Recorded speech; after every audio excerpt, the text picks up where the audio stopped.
Welcome to my channel. Today, I want to share with you a story about love quietly unraveling, unspoken doubts, and the painful clarity that comes when trust is slowly replaced by silence. Let's dive right into it.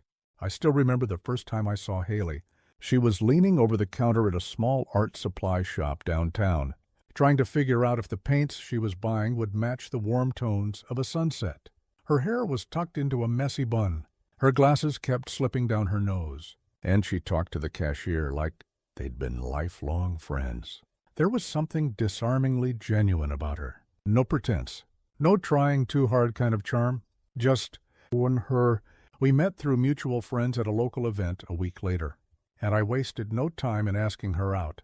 Our first date was at a bookstore cafe, somewhere between pages of Murakami and her random obsession with lemon tea. I realized I liked her more than I expected. She was quirky, unpredictable, and always had something insightful to say, even if it came out wrapped in sarcasm. Haley made me laugh a lot, and not the polite kind of laugh. The real, from-the-gut kind. I hadn't felt that way in a long time. By the end of the third date, we'd already developed a routine. She'd send me memes at 2 a.m. I'd send her voice notes rambling about the weird things I noticed during my workday. It felt organic, not forced. Real. We weren't official yet, but we both knew we were heading there. After about 2 months, we had the talk. She asked, somewhat nervously, if we were exclusive. I said yes, without hesitation. I was already all in. Things moved fast after that. We started spending weekends together. I met her cat. She left her sketchbook at my apartment more often than not. I was happy, genuinely happy.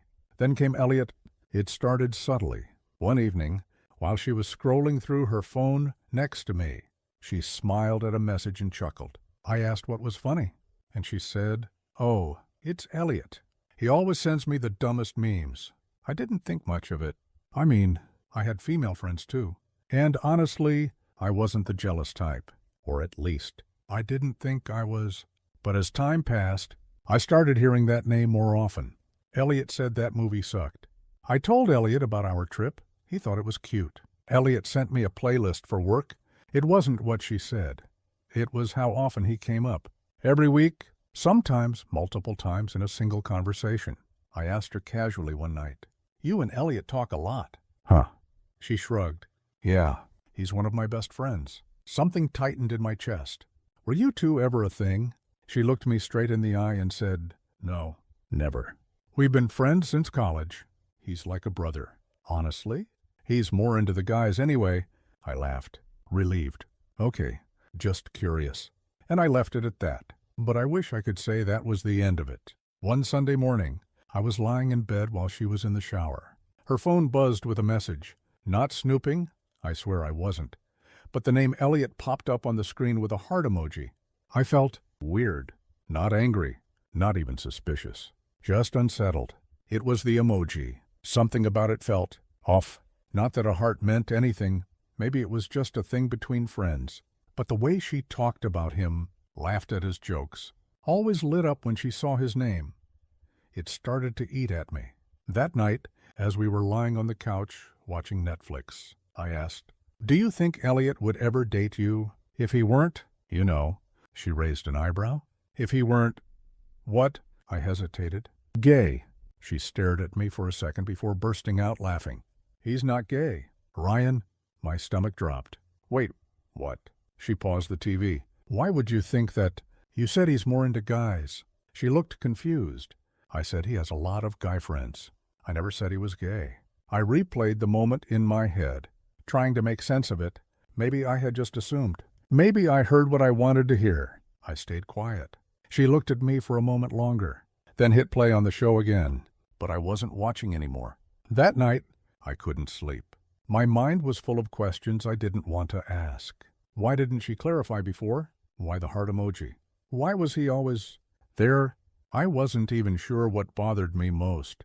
The possibility that something happened between them in the past, or the fact that he seemed to occupy such a constant space in her world now. Over the next few days, I tried to shake it off. I told myself I was overthinking, that I'd misheard her, misread the situation, misunderstood everything.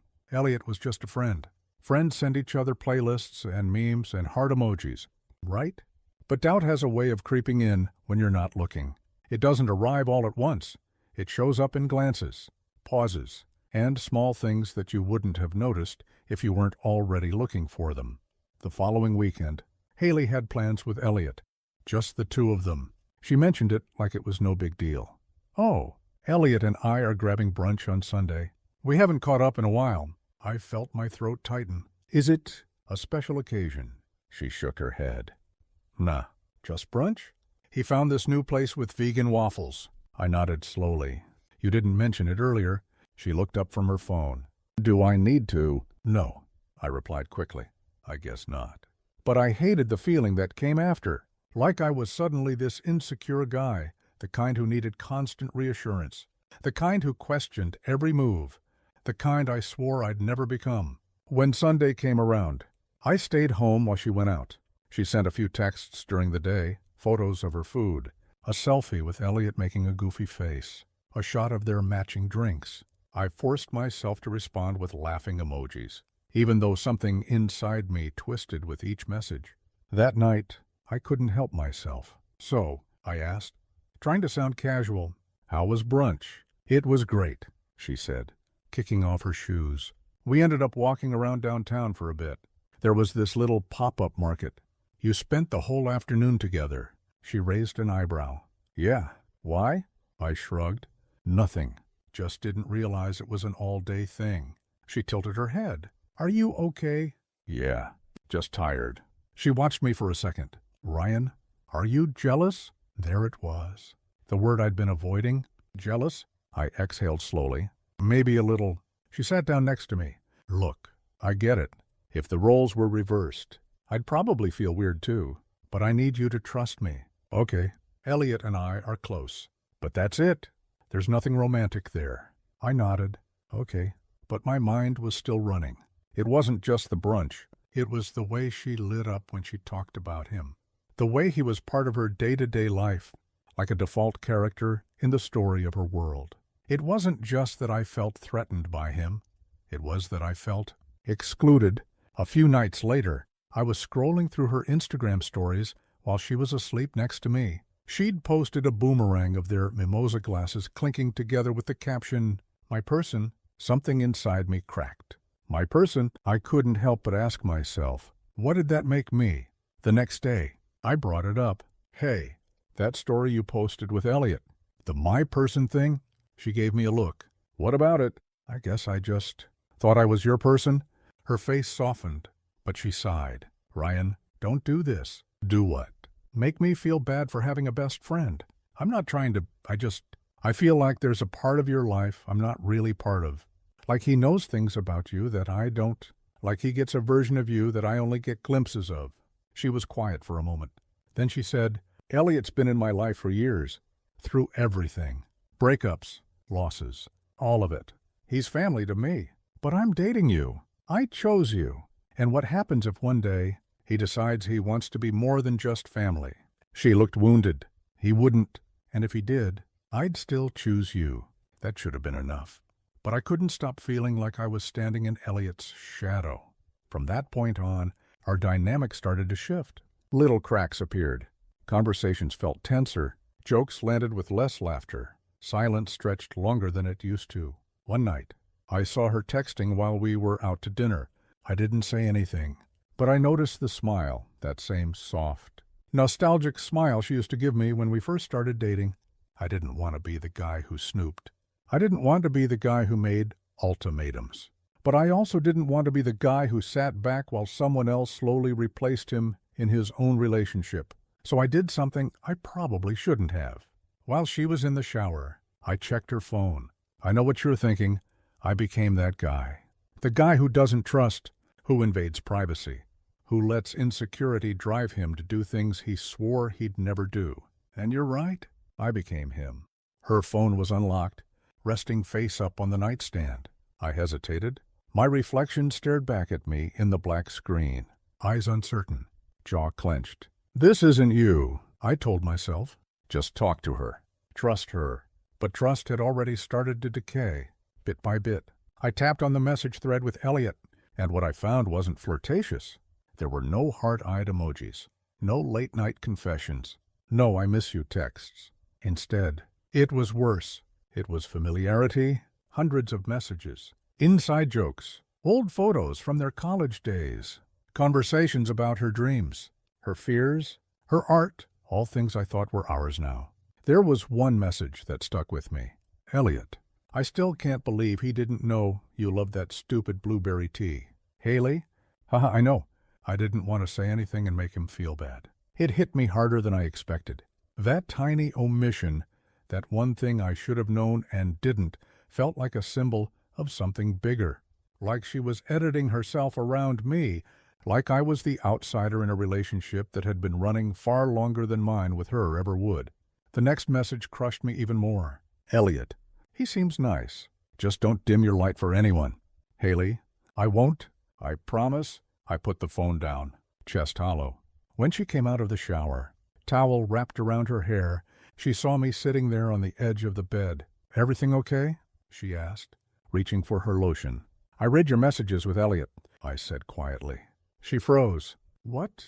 I read them, just now. Her face paled, and then it turned red with a heat I'd never seen before. You went through my phone. I know it was wrong, I said quickly. I needed to understand. She laughed, not a funny laugh, a sharp, incredulous one. Understand what, Ryan? That I have history with people before you, that I'm allowed to have friends who know me. No, I said. That you tell him things you don't tell me, that you share parts of yourself with him that I've never even seen. She shook her head, biting her lip, as if trying to keep from screaming. You don't get it.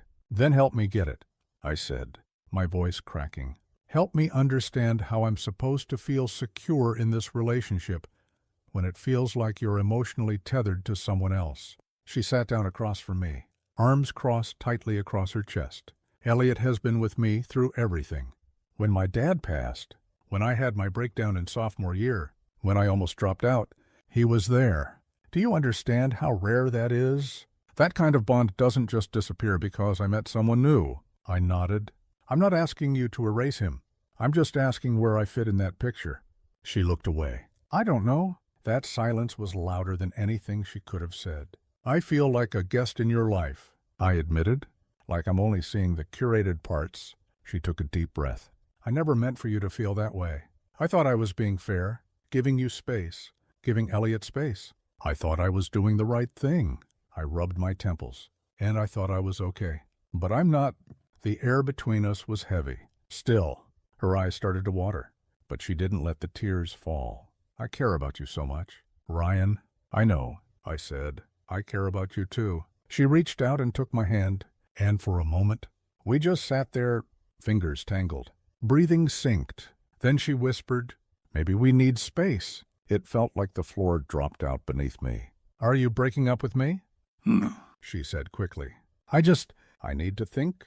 You need to think. This isn't working the way it should, and it's not fair to either of us. I nodded, numb. Okay. I gathered my things in silence, my toothbrush, my hoodie, the sketch she'd drawn of me that still sat on her desk. I left that behind. As I stepped out into the hallway, she called out softly, I'm sorry. I turned to face her. So am I. The days after I left Haley's apartment felt like someone had put my life on mute. The mornings were the hardest. I'd wake up and instinctively check my phone, half expecting a meme from her, a selfie with her cat, or a random voice note telling me how her coffee tasted that morning. But there was nothing. No notifications, no calls, no texts, just silence. I didn't reach out. Neither did she. We were both stubborn in our own ways, I guess. Or maybe we both knew that if we talked too soon, we'd just fall back into the same old cycle without actually fixing anything. I threw myself into work, took longer showers, ate cereal for dinner, went to sleep with the TV on just to drown out the echo of her absence. My friends noticed, you okay? One of them asked during a group hangout. Yeah, I lied. Just tired. But I wasn't tired. I was lost. Because for the first time in a long while, I had to confront a version of myself I didn't really like. Jealous, insecure, controlling, even I'd always prided myself on being the chill guy. The one who wasn't possessive, who trusted easily, who didn't need constant affirmation. But now, all I could think about was how easily I'd spiraled, how fast I went from laughing at her memes to snooping through her phone. I hated that guy. And yet, I understood him. It wasn't just about Elliot. It was about the fear of being second best, of loving someone more than they loved you, of being a placeholder in someone else's forever. I kept replaying her words in my head. I thought I was doing the right thing. He's family to me. I don't know where you fit in. The truth was, I didn't know either. One night, a friend of mine, Olivia, invited me to a small gathering. She said, "You need air, not just oxygen, but real, emotional air." So I went. It was a rooftop thing. Fairy lights strung across the banisters. Quiet music humming in the background. I talked to strangers about things that didn't matter, like what kind of pizza was the most overrated or whether ghosts existed. It helped, a little. At some point, I found myself talking to this girl named Zara. She was witty, unapologetically blunt, and had this way of squinting when she listened that made you feel like your words really mattered. We didn't flirt. We didn't exchange numbers, but something she said stuck with me. People think love is about being the only one, but sometimes real love is being okay with not being the first one or the longest one, just being the right one for right now. That night, I didn't sleep. I lay in bed thinking, was I trying to be her only one or her right one? A few days later, I saw Haley had posted a story. It was just her cat, batting at a pen, but my chest ached in a way I couldn't explain. I missed her. But more than that, I missed us. Not the U.S. that had fights about brunch or heart emojis. The U.S. that laughed over bad rom-coms. The U.S. that made pancakes at midnight and danced in the kitchen. I knew I had to talk to her. Not to win her back, just to talk. So I sent her a message. Mia, hey, would you be open to a coffee sometime soon? Just to talk. No pressure? She didn't reply right away. Hours passed. Then finally, Haley. Yeah, I'd like that.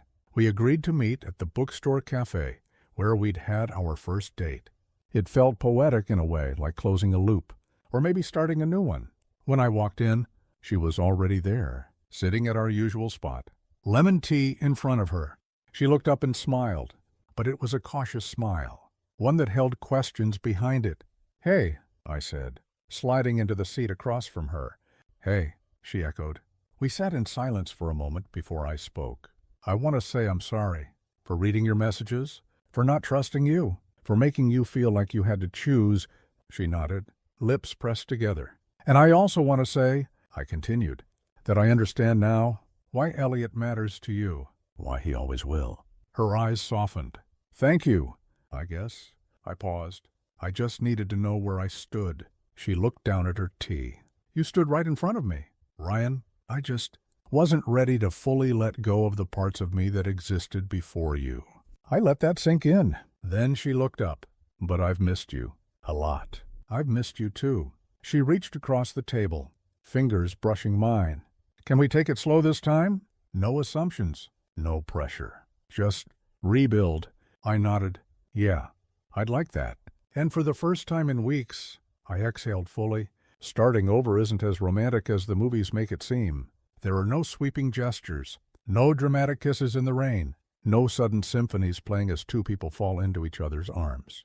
In real life, it starts with awkward coffee dates, where both of you avoid certain topics. It's texting good morning again, and not being sure if you're overstepping. It's wondering if a hand on the small of her back is still welcome. But it's also real, and real is what I needed. Haley and I agreed to take things slow. No labels, no expectations, just presence.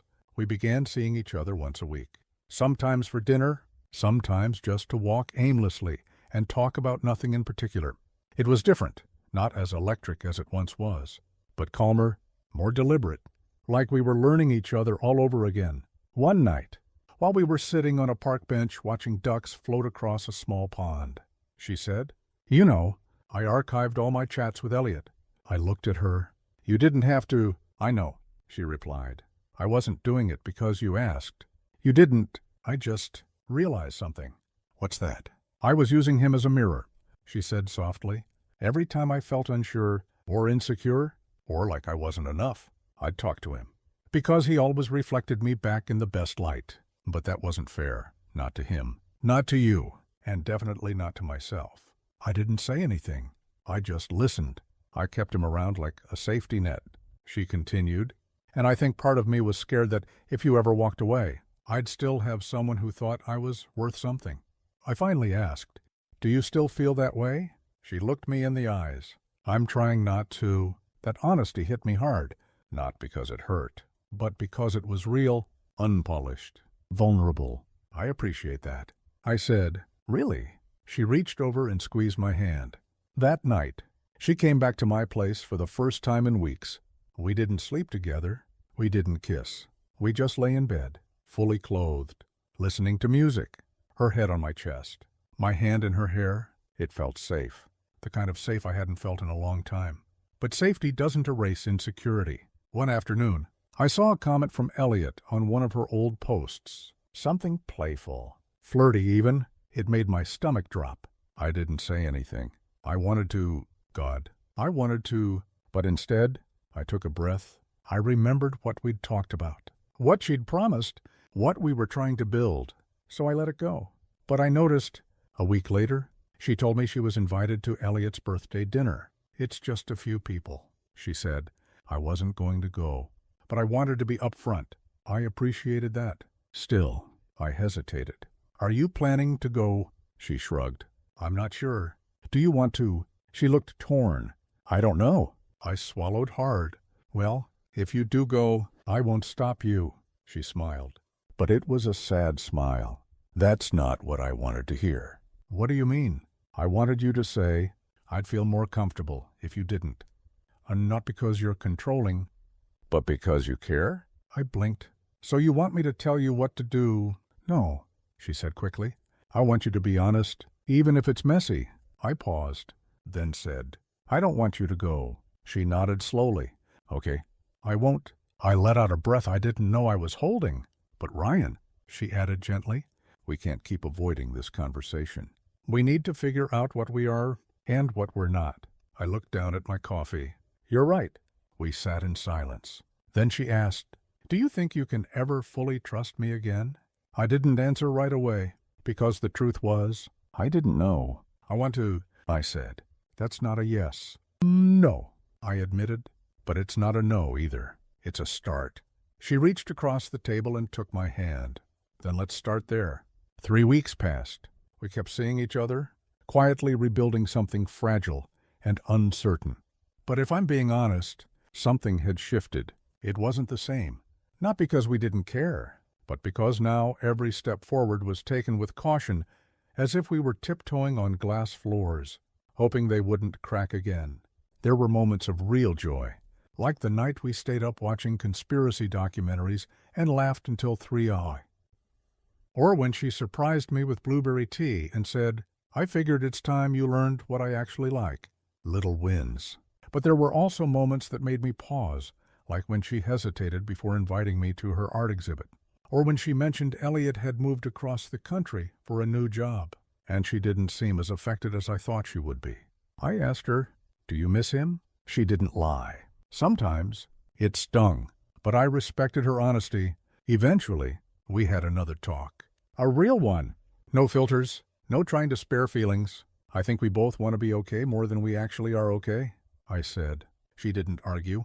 "Instead," she said, "I keep waiting for things to feel like they used to. But maybe they're not supposed to." We sat on my balcony that night. The city buzzed beneath us. Her head was on my shoulder, but her mind felt 1,000 miles away. Mine too. "Maybe I've grown," I said quietly. "Because of you. Because of us?